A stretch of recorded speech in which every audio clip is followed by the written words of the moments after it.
That is a way of demonstrating the basic experience which underlies some of the major forms of Oriental philosophy. And actually this way of demonstrating it is taken from a kind of Chinese and Japanese Buddhism called Zen, which I'm going to be talking about quite a bit today, because Zen is one of the best examples of a philosophy, shall we call it, in which this experience is dominant.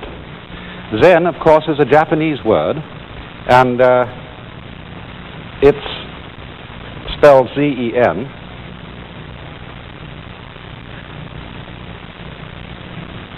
And that is the Japanese way of pronouncing the Chinese word Chan. And this, in turn, is the Chinese way of pronouncing an Indian Sanskrit word, jnana. And jnana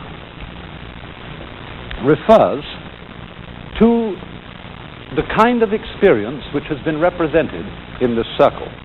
Another word for it would be a second Sanskrit term, shunya. And the nearest we can translate shunya in English is emptiness or void. And so we might say this is an experience of the void. Before trying to explain what this is, and you know the funny thing is it really can't be explained because it has to be felt, because it's a transformation of one's basic feeling, one's basic consciousness of life. But I should mention first that it is characteristic of Eastern philosophy to be based on experience rather than ideas. You see, philosophy in the Western world, especially as it's taught in our universities and academies, is mainly a matter of thinking. It's a matter of trying to arrive at certain clear, positive ideas about the nature of man, the nature of the universe, and so on and so forth. And also religion in the West is somewhat similar because religion is largely concerned with belief in certain ideas. In these basic forms of Eastern philosophy, on the other hand, such as Zen, which is a kind of Buddhism, or Taoism, the basic native philosophy of China, or in Vedanta, which is the central form of Indian philosophy, what is basic to them is not ideas, but a way of experiencing, a way of feeling. And this might be called, as it is here, the void, demonstrated by this circle. Because it is not a void which is just emptiness. This isn't the idea that there are people in the backward worlds of Asia who think that the universe is ultimately nothing at all. It is rather that the void represents complete spiritual freedom. Or you might say, if you don't like the word spiritual, complete psychological freedom. And therefore, I want to try, if I can, to communicate to you, to give you some idea of what this experience is. In Japanese, in Zen, it is called satori. I'll write that down. It's an unfamiliar word. S-A-T-O-R-I.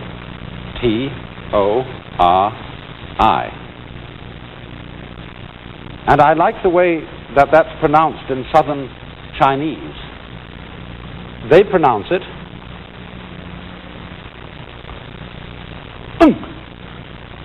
because it's something that happens to you suddenly.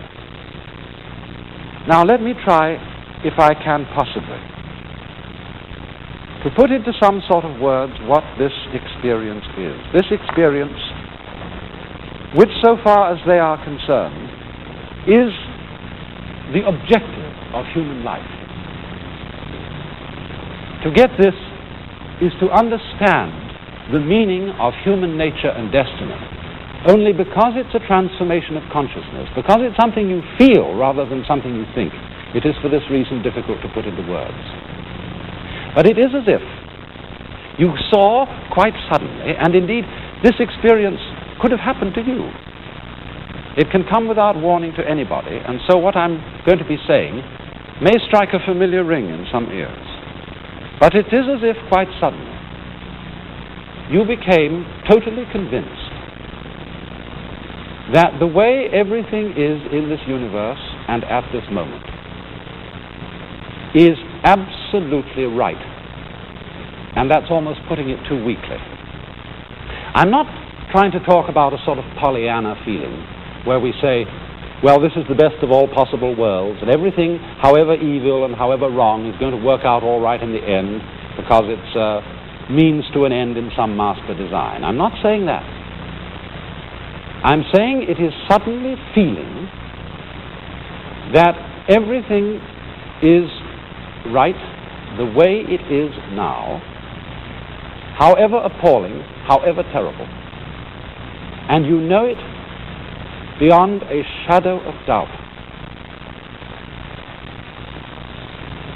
There are two other aspects to this experience as well. And although you feel them all together, we have to talk about them separately. While the first aspect is feeling that everything just as it is so right that you could say of it, this is why I'm alive. This is what life's all about. The second is that everything you see and feel seems to come to life in an extraordinary way. You feel the world as you've seen it before was seen almost in a dream. But it is as if just the ordinary things that were confronting you suddenly went, yeah, and came alive. And the third aspect of it is that you no longer feel yourself and what you are experiencing to be separated. Although you don't lose the feeling of the outline of your skin, you don't forget that I, or Joe Dokes, is a possible name by which you can refer to yourself. Nevertheless, it suddenly seems to you that your skin is no longer what divides you from the world, it's what joins you to it. What you see outside you is also you. Now, we ordinarily restrict the idea of ego, of I-ness, or of you-ness to some sort of psychological entity or process inside us which is in control of things. And we identify ourselves with a sort of controlling center. But in this experience, it is as if that center were suddenly enlarged to include the whole universe. You almost feel as if you were God, except that in Eastern thought, one doesn't think of God as a kind of omnipotent person. I mean, there are lots of people in our asylums who say, well, I'm God. I always like the story of the woman who insisted that she was God. And to humor her, someone said, well, if you're God, will you please explain how you managed to create the universe in 6 days? She said, I never talk shop. It isn't feeling God in that sense, as if you could do anything. But it is feeling that you and this whole world are one. And that in this experience of oneness and the sudden coming alive of everything, and the profound rightness, that's the only word I can use, the profound rightness of each moment, of this moment, however far it may seem to be short of one's ideals of perfection. This is it. And you say, having seen this, I can die content. This is what it was all about. Now, you might think at the same time that an experience of this kind is rather dangerous. I mean, supposing one did become convinced that everything just as it is the ideal, is right. Would this mean that you could go out and murder some rich relative in order to inherit their fortune? Does it mean you can do anything you like? You can kick your father and mother, you can be cruel to your children, that you can steal and rob and anything? In a way, it does mean that. But that is only to say, isn't it, that we are free. And freedom is dangerous. But yet, freedom is one of the things which we cherish as one of our greatest possessions and privileges. But if we deny ourselves freedom, then we don't really have the power to act morally. because all true moral acts are not the acts we are bound to do. They are the acts we are free to do. But freedom is dangerous. The moment you teach a child to walk, you can teach it to kick its mother. The moment you teach a child to use a knife to cut up its steak with, the child can go and kill someone with a knife. Life is risky. Life is not safe. And so in the same way, this experience is not safe. But on the other hand, its content is so joyous that when people are profoundly happy, they are not in the mood, usually, to go out and slug someone. And so you might say, this experience then, which is the foundation of these great forms of Oriental philosophy, that sounds wonderful. And I'd like to get it.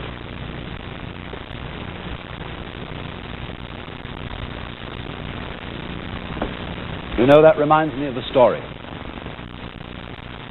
Once a fellow was traveling in England, and he'd lost his way and wanted to get to a certain village.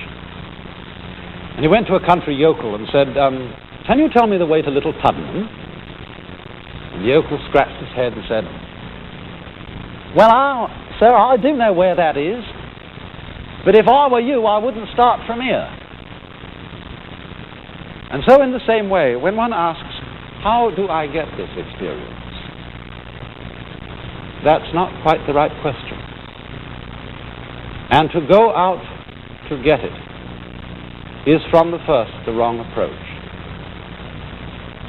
Because this sort of transformation of consciousness happens to a person only in the moment when you might say they give up grasping, they start to treat life not as something to be grabbed, when their whole approach to things is no longer clutching. You know, it was a basic teaching in Buddhism that the root of all human suffering is clinging or grasping. Just in the same way as I was suggesting on a previous program, that you can't cling to your breath without losing it. You have to let go of your breath. And for that reason, the word that is used in Buddhism for this experience, it's another word, familiar to you all, nirvana, literally means blow out. Whew. Don't hang on. Don't clutch life. And so one of the great problems is how on earth to get ourselves to give up clutching, to give up clinging. But you see, if that's something you eagerly want to do because you want to get something good out of it, this is still a grasping attitude. Well, you know, in Zen, they have a means of teaching people how to stop clinging. Zen, incidentally, is supposed to have been brought from India to China around somewhere between 400 and 500 AD by a fierce-looking gentleman called Bodhidharma. You can see him in this picture by the Japanese painter Soga Jasuku. He's always drawn as a very fierce fellow, with a twinkle in his eye at the same time. And when Bodhidharma came to China, he didn't have very many disciples, but there was one fellow who sought him out, and his name was Eka. And Eka came to Bodhidharma and said, "Sir, I want you to accept me as your disciple." And Bodhidharma replied, "I have nothing to teach. What I understand is an experience, in other words, and I can't put it into words, and therefore go away, I can't teach it to you." But Eka insisted on being taught, and he waited outside Bodhidharma's cave in the snow. And if you look in the picture by Seshu, you can see Eka standing out there. And Eka got so persistent, and Bodhidharma so persistent in his refusal to teach him, that at last Eka cut off his arm and handed it to Bodhidharma, saying, "Look, here is the testimony of my sincerity. Please, take me as your disciple." So Bodhidharma said, "All right, what do you want?" And Eka replied, I have no peace of mind. Please pacify my mind. And by mind, of course, he meant his soul, his self. So Bodhidharma said, bring out your mind here before me. I'll pacify it. But Eka said, when I look for my mind, I can't find it. Bodhidharma said, there, I have pacified your mind. And at that moment, Eka had his Satori. In other words, he had the experience I've tried to describe to you. Because Bodhidharma made him really struggle to catch hold of himself, to find that separate ego, that controlling center which all of us tend to believe ourselves to be. But you know, when you look for it, you can't find it. It's like, they say lunatics sometimes sitting in an asylum are doing this.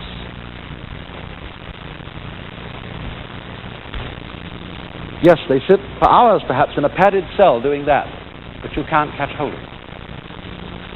You know, perhaps one of the good ways of showing you what this means is through the application of Zen to Japanese fencing. You know, Japanese fencing, or kendo, which means the way of the sword, is done with gruesome swords like this. And the samurai, Japanese feudal soldiery, used to practice Zen to give them courage, and they applied it to the art of fencing.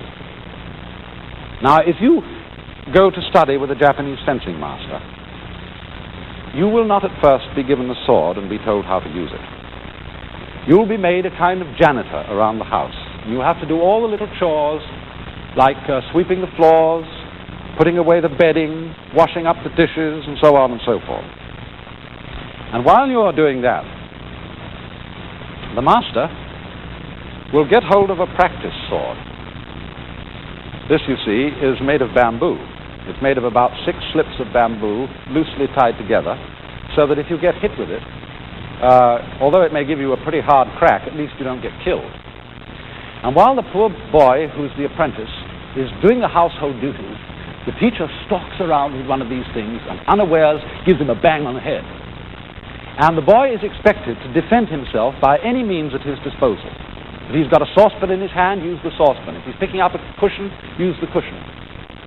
And everywhere, always at unknown moments, the teacher sneaks up on him and bangs him on the head. So after a while, the poor fellow is going around, looking this way and looking that, expecting at any moment the teacher to hit him. And he begins in his mind to plan how he can be ready to meet the teacher's assault. And as he goes along a passage, he's expecting the teacher to come right round the corner at the end, and instead of that, just as he's all ready to defend himself, doing, he gets hit on the head from behind. Now, when this has been going on for a little time, there are only 2 possibilities. The apprentice gets a nervous breakdown and quits, or he learns. And what does he learn? He learns that the teacher will always outwit him, that he can never be prepared for an unexpected attack. And so he gives up trying to control the situation. He gives up trying to prepare. In other words, he just wanders around, just like this. Oh, maybe it hits, maybe it doesn't. He gives up caring whether he's going to get hit or not. And at that moment, the teacher gives him the practice sword and says, now you can begin to learn fencing. Because the importance of this is simple. That if, say, you're faced with a group of attackers, and you don't know where the next attack is coming from, if you are ready to go for this fellow, and this one is going to come at you, and you're all set to go for him, you have to withdraw from here to go here. But if you're in a middle position, and you're not tensed in mind in any particular direction, you're ready to go in all directions, wherever the attack may come from. And so in exactly the same way, the Zen way of teaching teaches one to see that you cannot be in complete control of your whole life situation. You cannot, in other words, fundamentally possess yourself. And so they set you the problem of trying to find out who you are. Who is the knower behind all your experience? Who is the experiencer? Who is the ego, the I? And they make you search for it and search for it and search for it. Or you could put this in another way. They ask you, and this really amounts to the same thing, act with total sincerity. Show me, in the Zen way of putting it, who you were before your father and mother conceived you. In other words, show me your real, basic, original self. And this means perform an absolutely 100% genuine and sincere act. Well, you know how it is when you try to be sincere. When you try to be natural. You know jolly well that you're trying and that everything you do is a fake. And so in the same way, the Zen student finds out that he cannot act 100% genuinely with his whole being. And he gets frustrated again and again and again as the teacher rejects every attempt he makes to show him his real self. Until the moment comes when he suddenly realizes, not just as an idea, but something that he knows in his whole body, he knows with his very bones, that it can't be done. You cannot intentionally be natural. And he gives up. And that moment of giving up is just the same as when the student of the sword gives up trying to prepare to defend himself. And in the moment when we let go of ourselves in that way, zoop, there comes upon us this experience of the void, of complete freedom, or as we might say in psychological language, being free from blocking. You know, blocking is when you are stalled by something. When somebody says something to you that fundamentally embarrasses you, or when an event happens in life which, as it were, knocks the wind out of your sails, you are blocked. And to be free from blocking, to be free from being stopped, being phased, is part of the Satori experience. To be able to go straight ahead, as it were, going with the stream of life and not trying to resist the stream.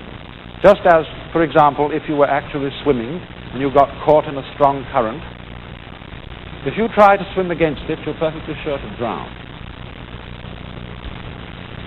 But you have to learn in that situation to turn round and go with the stream, let it carry you, and then in that moment you and the stream become one. The whole force of the stream becomes one with your own body. And you learn after that how to use the force of the stream, to edge to the side and get out of it in that way. This, of course, is the philosophy of judo, of the gentle way, a philosophy of self-defense in which Zen Buddhism has had a great influence. So then, when the moment of letting go comes, when we see that every moment of life is now it. In other words, the object of life is no longer seen as something to grasp after in the future. Every moment is it now. Every moment. Even the most trivial answers the question, what is life for? And so you see, the experience at the basis of Zen and at the basis of other types of Oriental philosophy can be demonstrated by ordinary everyday life.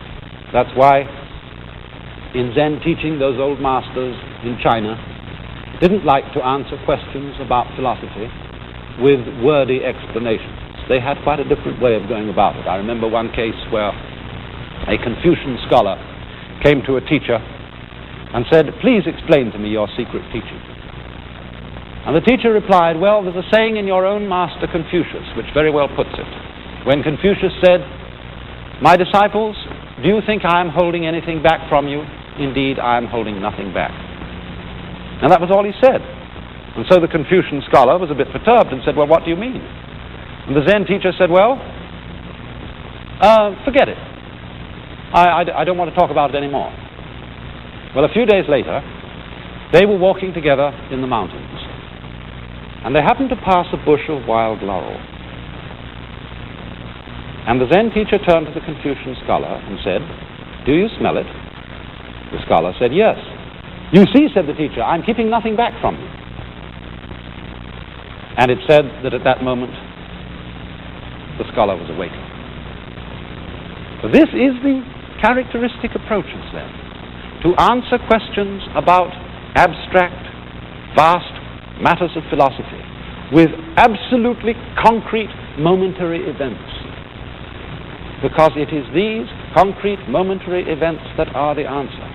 If they are experienced with a mind that is no longer clinging to life and clinging to itself, as I said, the trivial, the ordinary, the momentary suddenly comes zoop to life.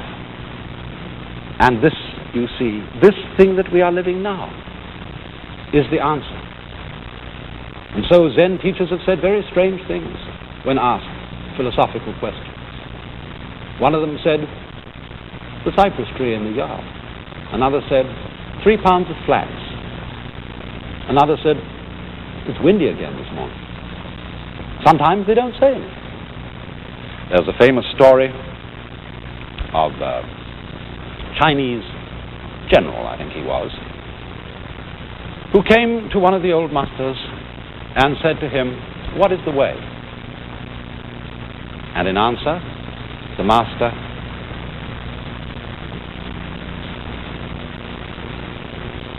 the teacher said, "I don't understand." The master said, "Cloud in the sky, water in the jar."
This is National Educational Television.